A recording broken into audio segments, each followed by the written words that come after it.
The storm had passed, but the scent of brine and blood still clung to the wind.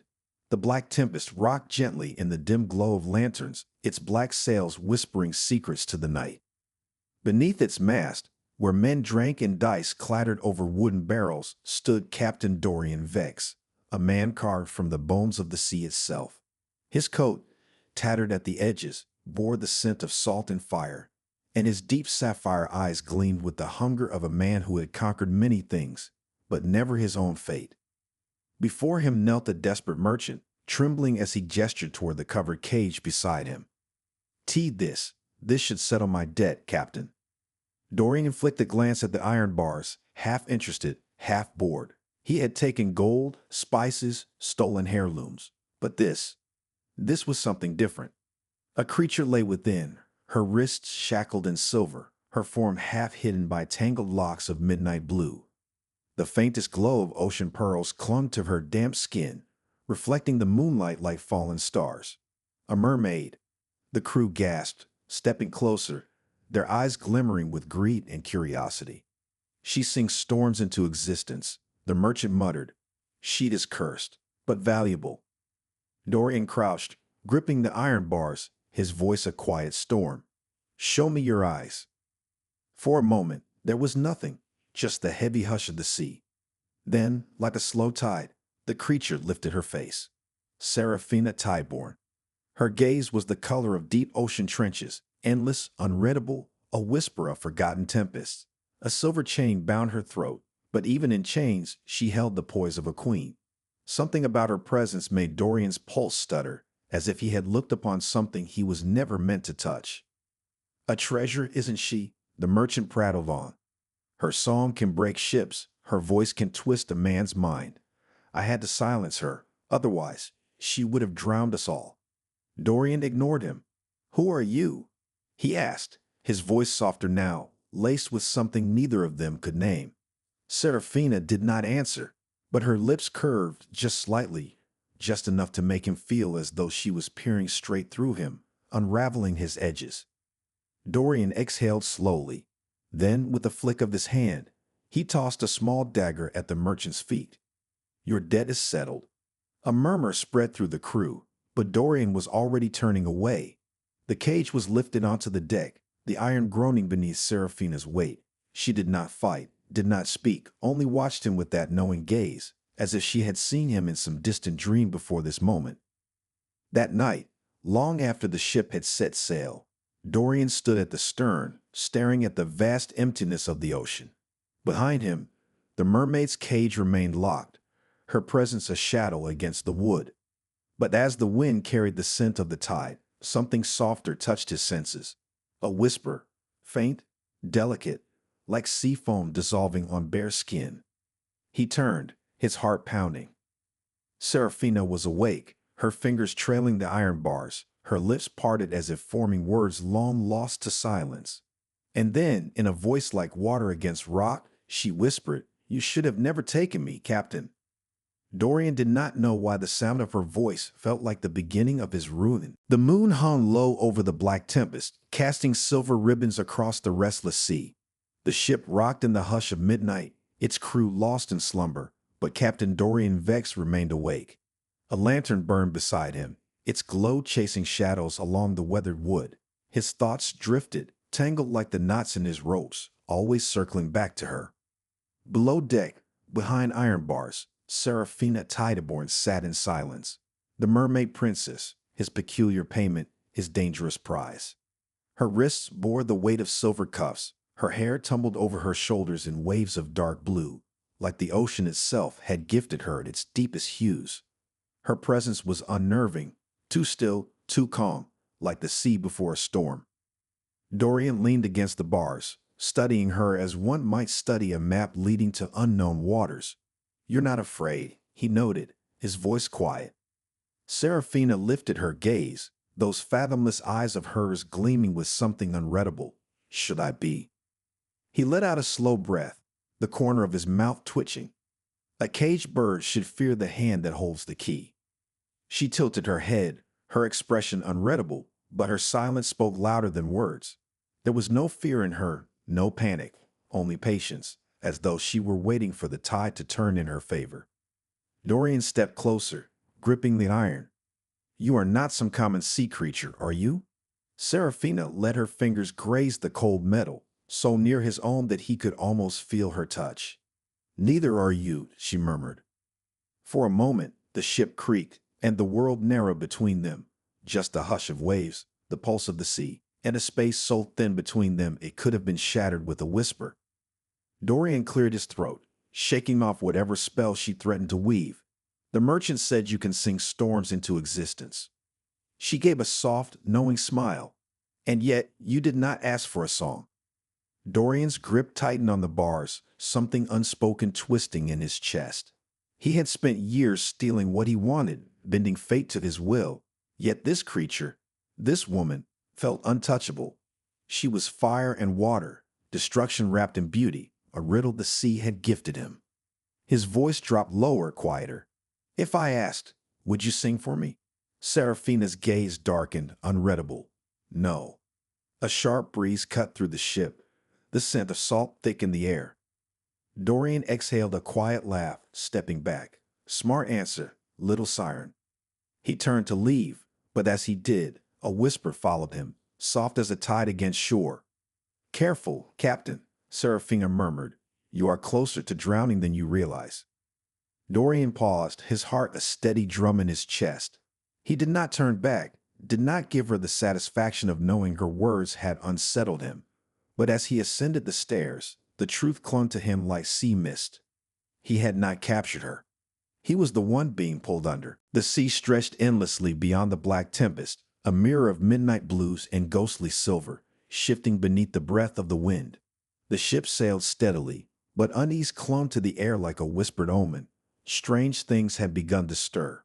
The wood groaned under unseen weight. The lanterns flickered when no wind blew, and the men muttered of voices calling from the depths. Dorian Vex stood at the ship's railing, watching the waves churn like something restless beneath them. His hands tightened into fists. He was not a man prone to superstition, yet ever since Serafina Tideborn had come aboard, the sea had begun to whisper in ways he did not understand. He turned his gaze downward, where the iron cage sat beneath the shadows of the mast. She was there as she always was, but not as a prisoner should be. Serafina did not pace, nor did she cry for mercy. She sat with a strange stillness, her dark blue hair draped over one shoulder, her fingers tracing invisible patterns against the wooden floor. Her presence was unsettling, not because she was silent, but because she seemed to listen to something unseen, something only she could hear. Dorian exhaled sharply and descended the steps. The moment his boots struck the lower deck, her gaze lifted to meet his. "You feel it, don't you?" she murmured. Dorian halted. Her voice was soft, laced with something dangerous, knowledge, perhaps, or amusement at his growing unease. He hated that. Hated the way she always seemed to see through him, unraveling the things he did not speak. "The crew thinks you've cursed this ship," he said, folding his arms, "that you bring storms even in silence." Serafina tilted her head, her silver shackles catching the lantern light. "Do you think the sea bends to me, Captain?" Dorian studied her. He had taken her thinking she was treasure, yet treasure did not speak, nor did it make a man's mind waver in directions it should not go. "I think," he murmured, kneeling beside the cage, "that you are not what you seem." She watched him, unblinking, her ocean-deep eyes drawing him closer than was wise. "And what do I seem?" Dorian didn't answer, because the truth was dangerous. The truth was that she seemed like something carved from the heart of the sea itself, something both untamed and sorrowful, something he could neither claim nor destroy. The ship rocked suddenly, a great, heaving motion, and above them, a voice cried out, "The wind's shifting. Something's wrong." Dorian shot to his feet, his pulse pounding. The waves had begun to rise, their once gentle sway turning to restless peaks. The sky, though clear, felt heavy, as if waiting for something unseen. A sharp intake of breath made him turn. Serafina's fingers gripped the bars, her knuckles white, her chest rising and falling in quick, uneven breaths. For the first time since he had taken her, she looked afraid. "What is it?" he demanded. She swallowed, her lips parting as though to speak, but then the ship lurched, and a cry echoed from above. Dorian did not hesitate. He unlocked the cage in one swift motion, reaching for her before reason could stop him. Her skin was cold beneath his fingers, cold, yet pulsing with something, something that sent a shiver up his spine, something that felt like the moment before a storm breaks. Seraphina's breath hitched as his grip steadied her, their closeness no longer separated by iron.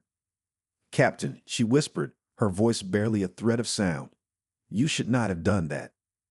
Dorian barely had time to ask why before the ocean roared, and the heavens split open above them. The storm had come with no warning, rising from the sea like an anger long forgotten. Waves crashed against the black tempest, forcing men to their knees as the wind howled through the sails.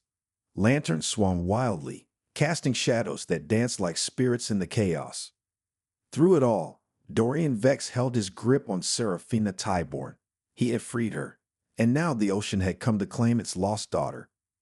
Lightning split the sky, illuminating the terror in the crew's faces as the ship pitched dangerously to the side. Rain fell in heavy sheets, drenching them both, but Dorian barely noticed. His focus was on her, the woman who should have been grateful for release, yet stood as if bound by something far greater than chains. Her breaths came fast, her gaze locked on the waves that rose higher, higher, as if they were alive. "This is not just a storm," Dorian murmured, tightening his hold on her arm. "Tell me what's happening." Seraphina's fingers trembled as she clutched his coat. Her voice, usually so steady, wavered like the wind. "The sea knows. I am free." A wave crashed over the railing, dragging a man into the abyss. The crew shouted, fighting against the storm, but Dorian barely heard them. His world had narrowed to the woman before him, to the way her hair clung to her skin, dark and dripping like ink, to the way her lips parted, not in fear, but in sorrow. Then he saw it.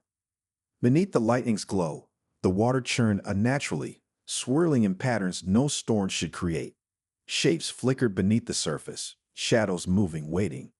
Not a storm, a summoning. Dorian's pulse pounded. "You called them."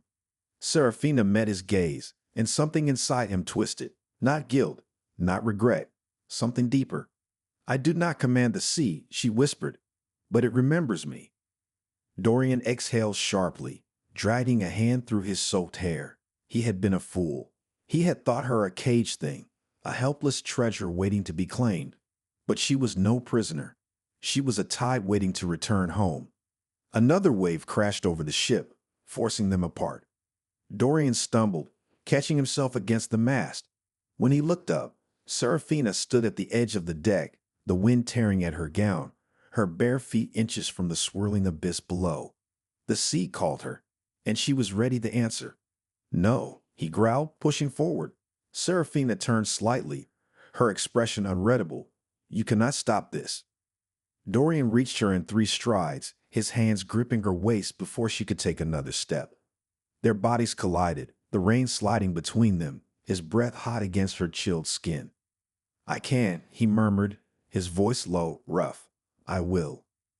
For a moment, she did not move, did not pull away. Then, her fingers brushed against his chest, tracing the heartbeat beneath. The wind howled, the ocean raged, but between them, only silence. "You are stubborn, Captain," she whispered, "but the sea is stronger than you." His jaw tightened. "Then let it fight me." Seraphina closed her eyes, something aching in her face. And then, with the gentlest motion, she pressed her forehead against his. A touch so quiet, so fleeting, yet it held the weight of the storm itself. And Dorian, ruthless, unshaken, feared by many, felt himself unravel. The sea could have her, but it would have to take him too. The storm did not break. It deepened, howling like a wounded beast as the black tempest fought against the wrath of the sea. Rain lashed the deck, thunder roared, and waves rose like walls of shifting glass, crashing down in relentless fury. The ship groaned beneath the weight of the heavens, its masts swaying dangerously. Through the chaos, Dorian Vex held onto Seraphina Tyborn, his grip firm against the wind's pull. "You're not leaving," he growled, his voice barely heard over the storm. Seraphina's dark hair clung to her face, droplets gleaming against her skin like scattered pearls. There was no fear in her eyes, only something ancient, something sad, something knowing. The sea had come for her, and she was ready to answer its call. "You do not understand, Captain," she whispered, her fingers pressing lightly against his chest. "The ocean has waited too long." Dorian's jaw tightened. He had seen men beg for their lives, had watched kingdoms fall, had stolen treasures that were never meant to be touched. Yet nothing had ever unsettled him like this moment, like the way her voice wrapped around him, as if pulling him into a current he could not escape.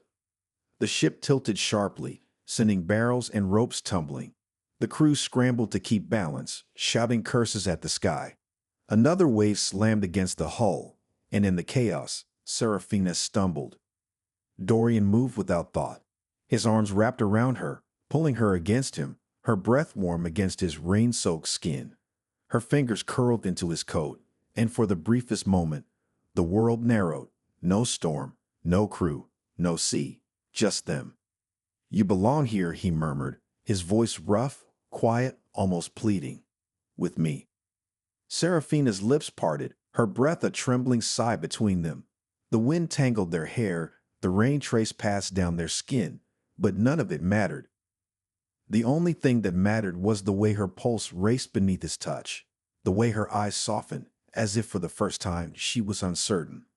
She lifted a hand, brushing a single fingertip along his jaw. That touch as light as mist, yet it set his blood on fire. "If I stay," she whispered, "you will drown, Captain." Dorian exhaled sharply, his fingers tightening around her waist. "Then let me drown." For a moment, the storm hesitated, as if the sea itself had paused to listen. Seraphina's gaze locked onto his, something breaking inside her, something unseen, something she had hidden beneath waves and silence.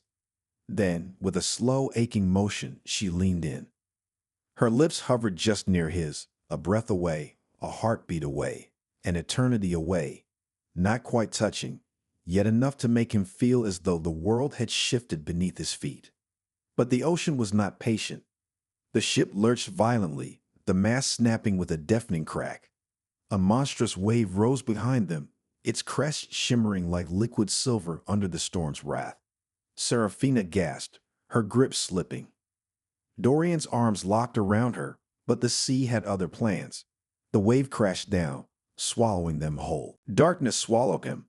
The sea was endless heavy, pressing against his chest like the weight of forgotten gods. Salt stung his throat, his lungs burned, and yet, in the chaos of the waves, he was not alone. Dorian Vex reached through the water, his fingers grasping nothing but the cold emptiness of the abyss. Seraphina Tideborn had been there, so close, her breath against his skin, her voice tangled with the wind, and then the ocean had taken her. No. The pirate captain kicked against the pull of the deep, forcing his body upward. His coat billowed like a phantom around him, the golden rings on his fingers glinting beneath the broken shafts of moonlight filtering through the stormy waves. His heartbeat thundered in his ears, drowning out the distant echoes of the ship above. Then he saw her. Seraphina drifted like a wraith in the water, her dark blue hair fanning around her, her eyes open but lost in the shifting currents. She looked like she belonged here, like the ocean had never let her go. Dorian gritted his teeth, reaching for her. His fingers brushed against her wrist, but the sea fought him, tugging her deeper, pulling her toward an unseen fate. No, not this time. His arms wrapped around her, anchoring her against him. Her skin was cool beneath his touch, her body weightless, but the moment he held her, something in her stirred. Seraphina's lips parted, and though no words could reach him through the water, her fingers curled weakly against his chest, as if she had been waiting for him. Dorian held her closer, his own breath slipping from his lips in slow silver bubbles. He was sinking. The sea did not care for mortal love, nor for the stubborn grip of a pirate who had stolen one of its daughters. The current twisted around them, whispering in tongues only the deep understood. Then something changed. A soft glow bloomed around them, a shimmer like moonlight trapped beneath the waves. It flickered, pulsing with a quiet, sorrowful song. Dorian's chest ached, not from the lack of air, but from the strange pull between them, the weight of something ancient pressing into his bones. Seraphina's fingers trembled as they rose to touch his face. Her eyes, deep as the ocean, met his. And then she breathed. Not as a drowning woman gasping for air, but as something reborn. The glow around her brightened, tracing delicate lines over her arms, her throat, her lips.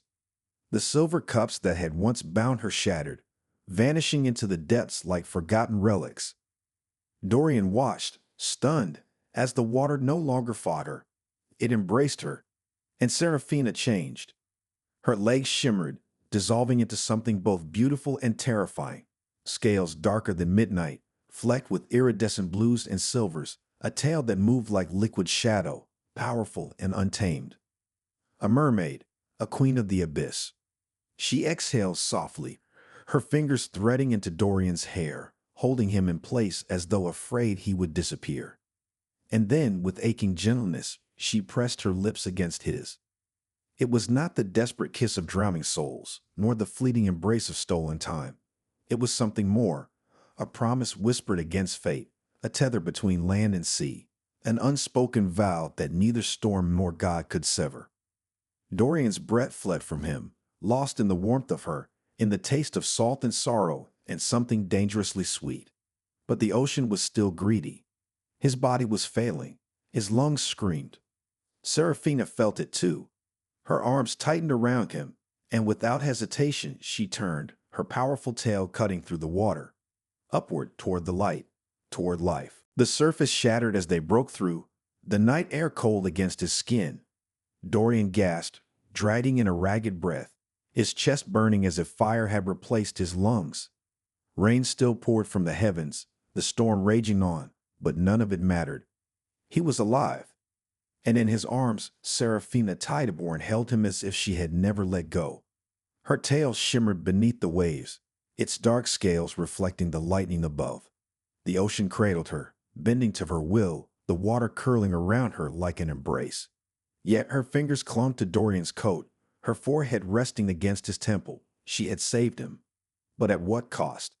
The black tempest loomed in the distance, its tattered sails still fighting against the storm's wrath. Shouts echoed from above, the crew scrambling to find their lost captain, but Dorian did not move. Not yet. His hands, rough and callous from years at sea, cupped Seraphina's face. Water dripped from her lashes, her lips parted as if caught between words she dared not speak. He studied her, the way her skin glowed beneath the moonlight, the way her gaze held him like an anchor. "You were never meant to stay," she murmured, her voice barely audible above the wind. Dorian's jaw clenched. "And yet, here I am." She exhaled, her fingers tracing over the scar just below his collarbone, a mark from a battle long before she had entered his world. The touch sent something deep through him, like a whisper carried by the tide, something neither of them could name. "You are of the land," she whispered. "I am of the sea." He shook his head. "No." Her brow furrowed. Dorian leaned in, his lips grazing her temple, his breath warm against her skin. "You are mine." A shiver ran through her, though whether from the cold or from him, neither could tell. Seraphina lifted a hand to his face, her palm resting over the rough stubble that shadowed his jaw. Her touch was hesitant, delicate, as if she feared the weight of this moment. Dorian knew that fear. She was a creature of the deep, bound to ties and fate and forces beyond his understanding. And yet, here she was, holding on to him as if she too was drowning. Her lips parted, her breath mingling with his, and for a moment, the storm around them faded into nothing. The world belonged to them alone, but the ocean was not kind. A deep, resonant sound rippled through the water, a song that did not belong to Seraphina. She tensed in his arms, her body rigid against his own. Dorian felt it too, the shift in the tide, the unseen force pulling at her. A call. Her people had come for her. Seraphina's grip tightened on his coat, her breath unsteady. "They will not let me go." Dorian's eyes darkened, his arms caging her against him. "Then let them try." A flicker of sorrow crossed her face. "You do not understand, Captain. The ocean does not ask. It takes." Lightning split the sky, illuminating the distant figures beneath the waves. Merfolk, Shadows with glimmering eyes, watching, waiting.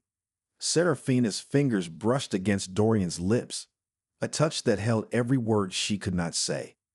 Then, with quiet devastation, she whispered, "I love you." And the sea dragged her under. The sea stole her away. Dorian Vex lunged, his arms reaching for Seraphina Tideborn, but the ocean had already claimed her. The water twisted, dark and merciless, swallowing her form into the abyss. Her final whisper echoed in his bones, branding itself into the marrow of his soul. "I love you." The storm howled in answer. The wind tore at his coat, the waves slammed against his body, but the pirate captain did not care. His fingers clawed at the water, desperate, wild, searching for even the faintest touch of her. Nothing. Only emptiness. His chest burned, not from the sea, not from the cold, but from something far worse, loss. The weight of it crushed him, heavier than the anchors of 1,000 ships. Then, movement. The ocean stirred, a faint glow flickering in the deep. Dorian's breath hitched. Was it her? The light shimmered, distant yet haunting, like the last embers of a dying fire. Then it faded, sinking further, further. Gone. A final farewell. Something inside him shattered.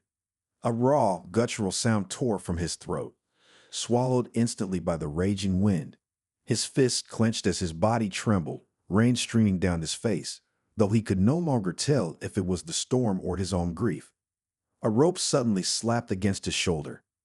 "Captain," a voice called from above. "Take it. The ship won't last much longer." The Black Tempest loomed nearby, battered but standing, its crew fighting against the storm's wrath. They had come for him, but no one would come for her. Dorian's fingers closed around the rope, but his heart remained in the water, lost in the depths where she had been taken. With the last of his strength, he climbed. The moment his boots hit the deck, the crew swarmed around him, their eyes filled with relief and unspoken fear. But Dorian said nothing. His soaked coat clung to his frame, his breath ragged, his gaze locked on the sea. No orders, no curses, no rage. Only silence.